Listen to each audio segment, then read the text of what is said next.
Welcome back to our teaching in the book of Exodus. Now, the last time we were here in chapter 10, we covered two plagues.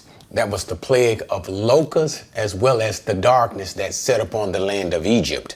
And once again, we want to remember that in all of the plagues that God is striking the land of Egypt with, it is against the idols of Egypt to prove to Pharaoh, to the servants of Pharaoh, to all of Egypt as well as to Israel, that Yahweh, the God of the Israelites, is the only true God. And so therefore these particular plagues were directed at the gods of Egypt. And remember, Egypt was polytheistic. They had many gods. But these miracles were directed at the gods of Egypt simply to display the impotence of the Egyptians' gods. That is, that they are no gods at all. And in the plague of the locusts, it was basically directed to Nut, the sky goddess, as well as Osiris, god of fertility.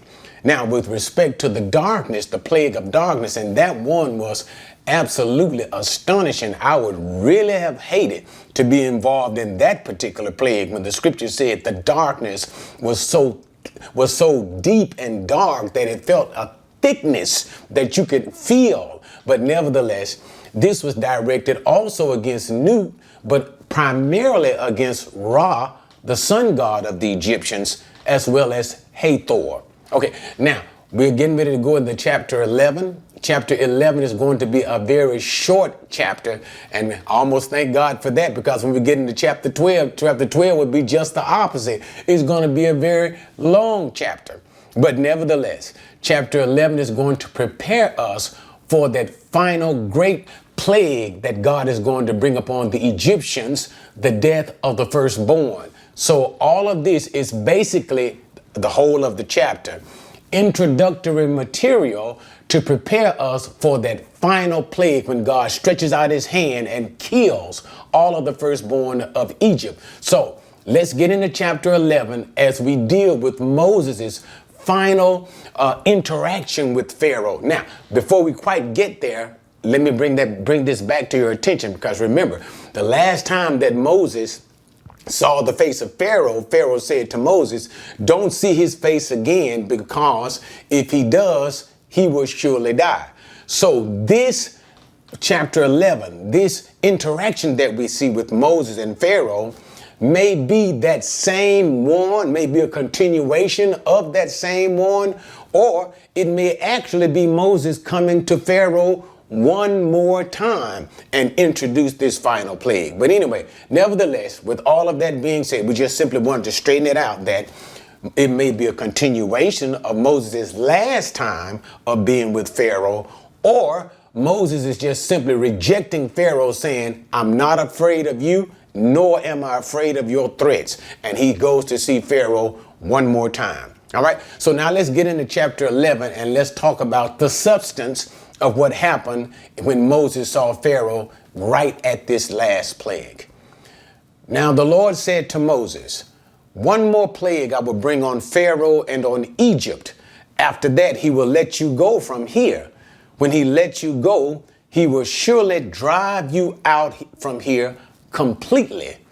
Speak now in the hearing of the people, that each man ask from his neighbor and each woman from her neighbor for articles of silver and articles of gold. The Lord gave the people favor in the sight of the Egyptians. Furthermore, the man Moses himself was greatly esteemed in the land of Egypt, both in the sight of Pharaoh's servants and in the sight of the people. Okay, let's stop there. So now we're preparing for this final plague. And here's what God says to Moses. He will bring upon Egypt one more plague. And this seems to suggest that even as Moses was doing these, we know Moses and Aaron were doing these miraculous works, bringing upon the plagues of Egypt, Moses did not know the number of plagues that God would bring upon Egypt. But it is here that God tells Moses, this is now going to be the last plague and the devastation. What we have to remember is this. Speaking of devastation, when we look at Egypt has now been destroyed. Her economy is destroyed. Her fisheries destroyed. Her agriculture destroyed. Remember the plague of hail that destroyed the barley and the flax. And then after that, the locusts that ate up everything else that remained, the wheat and all the fruit that came from the trees. The land of Egypt, the full economy of Egypt has been completely destroyed by God. Okay, so that's what you have to see concerning Egypt. And remember concerning Egypt as well, Egypt is the most advanced and powerful nation in the world. And with all of their gods, and that's the whole point of this event, these events, with all of her gods that the Egyptians are worshiping, they have proved themselves to be powerless before the God of Abraham, Isaac, and Jacob. Okay, but nevertheless, God says to Moses, he's going to give one more plague unto the Egyptians, unto Pharaoh. And at this particular plague, he will surely let them go, and not just simply let them go, but drive them out. So he speaks of the severity of this final plague. And that's what we've been seeing in all of these plagues. What? A growing intensity and devastation. And this final plague is designed by God to devastate the Egyptians to such a point where they will beg Moses to leave. But let's continue. So, knowing that this will be the final one and the Israelites will be on their way out of Egypt, God, with respect to what he told Abraham, that's Genesis chapter 15, when he had gave the revelation to Abraham that his descendants, the people of Israel, will be in captivity, suffering in another nation. And after that, God will bring them out after 400 years. But God said to even Abraham, he would bring them out with great substance, that is, with great wealth. Here in verse number 2, we see the preparation for the fulfillment of that, as God tells Moses to speak to the Israelite people and tell them to go to the Israelite and ask the Israelites to give them things, articles of silver and articles of gold, which we will see not only just here, but also in chapter 12. They would be articles of great value. And why did the Egyptians do all of these things? Number one, God gave the Israelites favor in the sight of the Egyptians. But not only that, remember all of this devastation that has been happening in Egypt because of the gods of these Israelites and because of Moses. And that's what you see here. So God gave them favor, and because Moses himself was greatly esteemed by the servants of Pharaoh as well as the people of Egypt. Now, I like that too, because notice when we look at the servants of Pharaoh, these were the very men who resisted Moses when he first came. When Moses would do a miracle from God, they would go and try to duplicate those miracles until they came to the point where they could know. I think it was the last one they were able to duplicate was frogs. They couldn't duplicate the gnats. But when they came to a final miracle that they could not duplicate, they yielded and said that this was the hand of God. And therefore, God's working through Moses with all of these miraculous works, he garnered respect for Moses, even from these very magicians, as Paul himself spoke in 2 Timothy, Jannes and Jambres. They respected Moses as well as all the Egyptians. And this respect is born of fear. Not because they were in love with Moses, but because they feared Moses, because Moses spoke for his God. They feared the God of Israel. But anyway, so now let's continue. Verse number 4. Moses said, "Thus saith the Lord, about midnight I am going out into the midst of Egypt, and all the firstborn in the land of Egypt shall die. From the firstborn of the Pharaoh who sits on his throne, even to the firstborn of the slave girl who is behind the millstone, all the firstborn of the cattle as well. Moreover, there shall be a great cry in all the land of Egypt, such as there has not been before, and such as shall never be again. but against any of the sons of Israel, a dog will not even bark, whether against man or beast, that you may understand, that you may know how the Lord makes a distinction between Egypt and Israel. All these your servants will come down to me and bow themselves before me, saying, go out, you and all the people who follow you. And after that, I will go out. And he went out from Pharaoh in hot anger. Okay, now, even though we don't have the introductory material, verse number 4, that we normally have, that is when the Lord would say to Moses, go unto Pharaoh and say, let my people go. Okay, this time Pharaoh is not given that opportunity to repent, and by repenting, that is to let the people go, because to let the people go is the evidence that he now believes Yahweh, the God of Israel. He has humbled himself. Remember, that's the last thing that Moses said. How long will you refuse to humble yourself before the Lord and before his people? How long, Pharaoh? And Pharaoh was indignant with that particular comment, but nevertheless, Pharaoh is not given the opportunity this time to repent, because God does not direct Moses to say, let my people go. He simply does what he did in the third, in the sixth, and the ninth. Third, sixth, and ninth plague. They struck without warning. So this is the same type of scenario.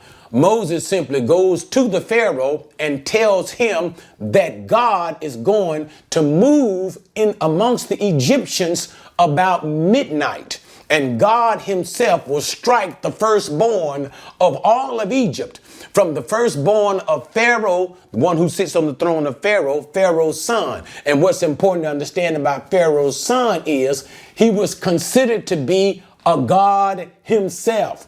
So from the firstborn son of Pharaoh unto the firstborn son of the girl who grinds at the millstone. And basically the millstone is something that you hold in your hand and you grind wheat, corn, or things of that nature. OK, but she is the slave girl. So that is from the greatest of Egypt to the very least person in all of Egypt in their social caste system.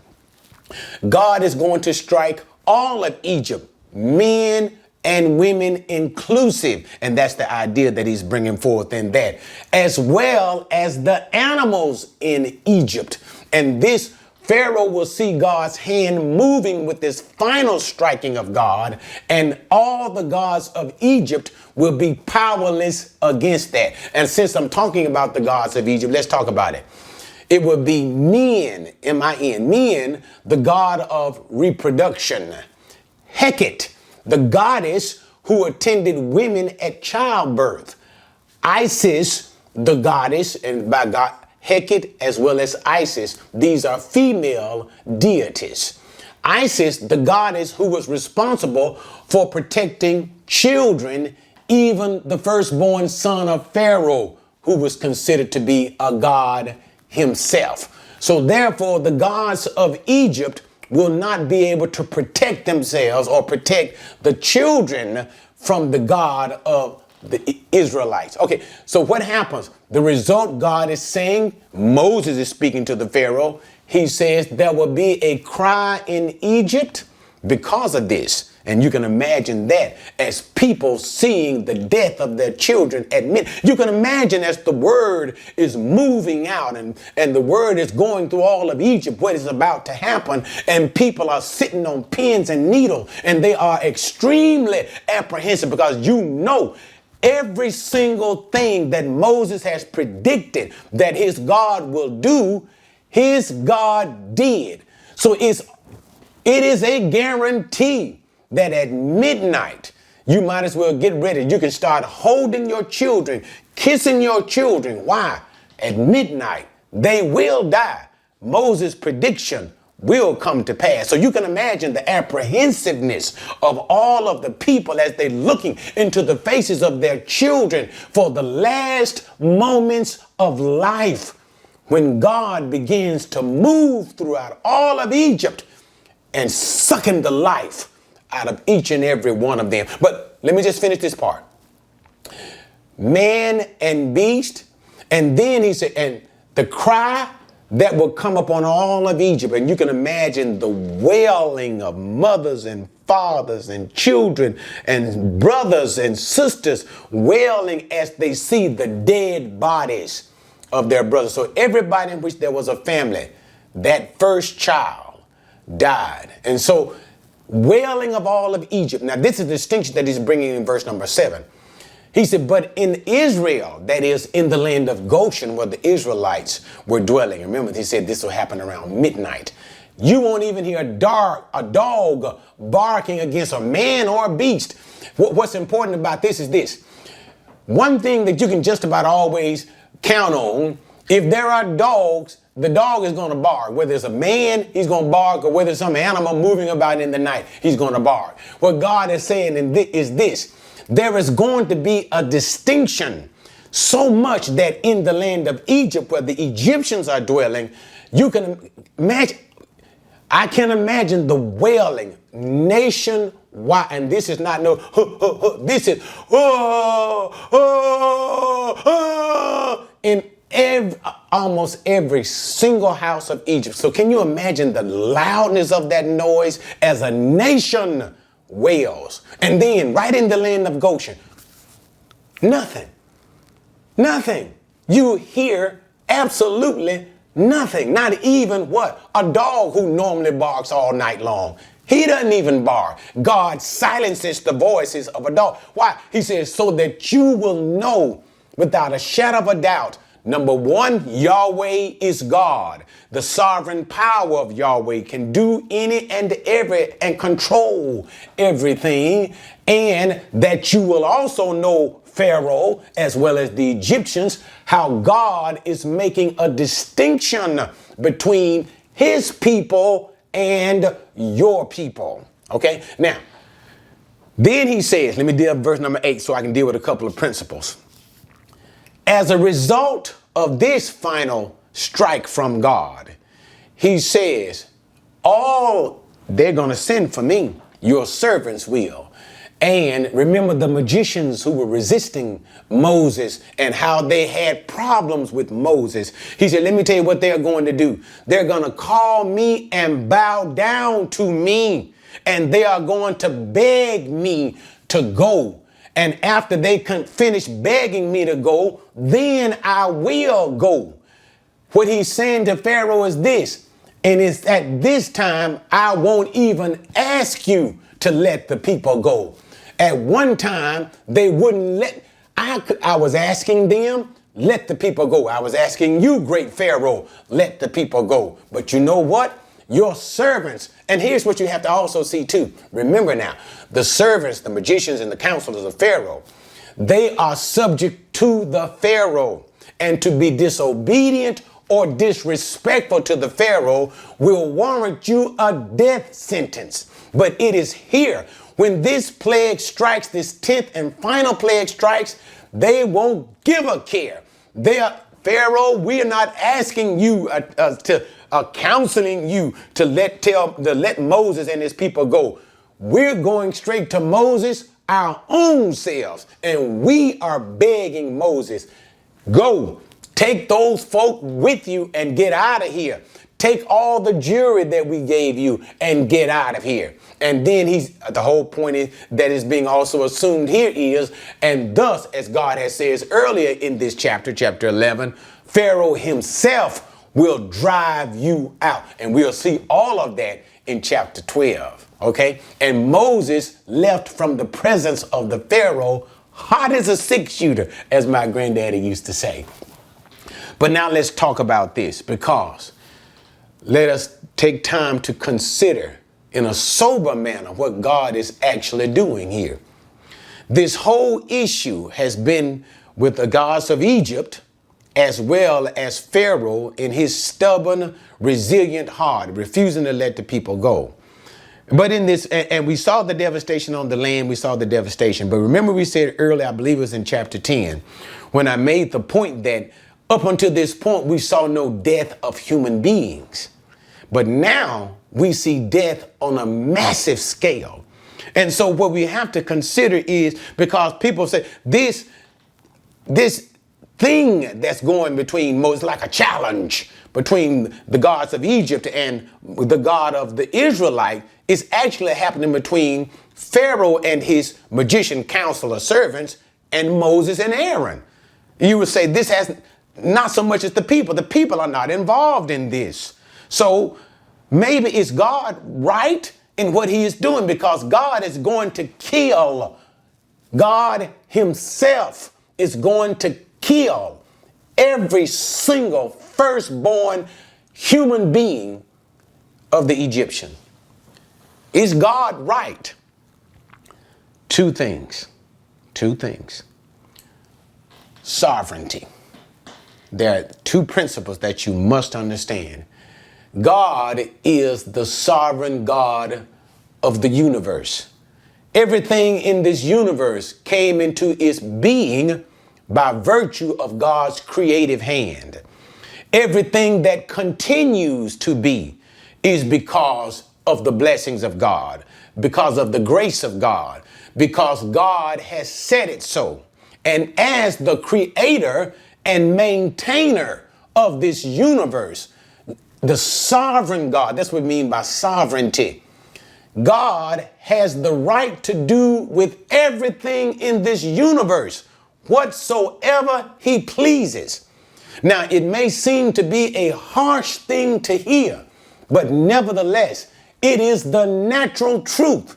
If God wanted to get rid of every human being on the face of this planet, that is his business. Why? What did God say? All souls are mine. The earth is mine and the fullness thereof. The cattle on 1,000 hills, they belong to me. The silver and gold in this world, that's mine too. In other words, God is saying the world is mine. The universe is mine. And because it's mine, I can do whatsoever I please, and no one can question me in what I do. That's number one. God can do what he pleases, whether we like it, whether you like it, whether I like it or not. And no one has the right to question God. Remember what Paul said in Romans 9? Who are you, O man, to question God?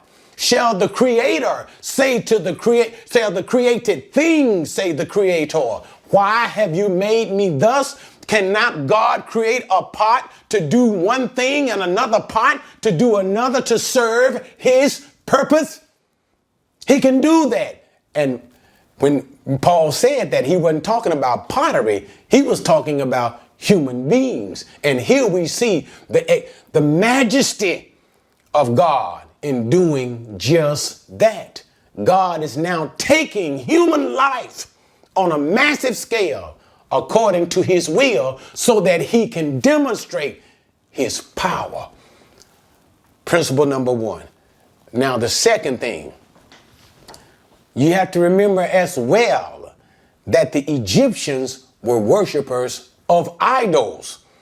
In all of that, okay, in other words, I'm now dealing with the principle of justification, not justification of salvation, but being justified in what you're doing is righteous. Even when it's a beautiful thing, is it not?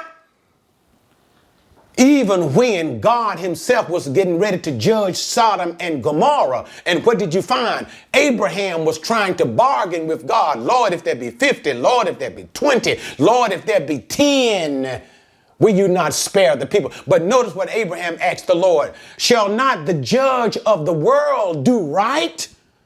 And the answer is, of course, God is always righteous when he judges. God is always just and justified when he does a thing. And that brings us to the Egyptians again. They were idolaters.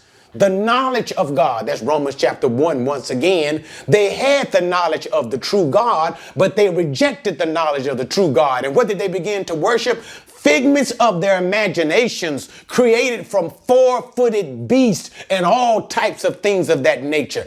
Not only that, What did God do through the hand of Moses?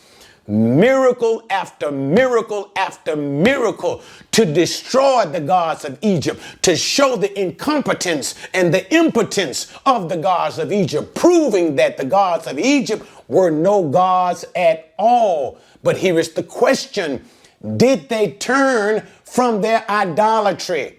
They were wrongfully involved in idolatry in the first place, and they continue to be wrongfully involved in idolatry even after a preponderance of the evidence. Think about it.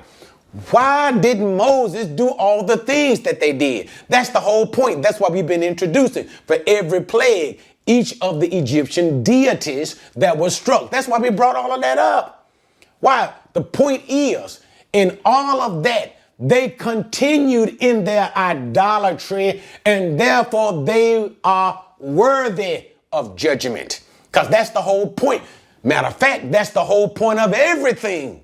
That's the whole point of everything. When you get to the very end of human history in the book of Revelation chapter 20, the end of human history, when you're getting ready to destroy this whole universe that is God, destroying the universe that he has once created, you will see that those who end up in the lake of fire are all those who rejected God. In other words, they deserve their judgment, for they are worthy. Worthy why? For they rejected God, having been given knowledge and revelation that Yahweh, the God of Abraham and Isaac and Jacob, the God of the Christians, Jesus the Messiah, having given all types of evidence all throughout history, they rejected God and therefore are worthy of this judgment.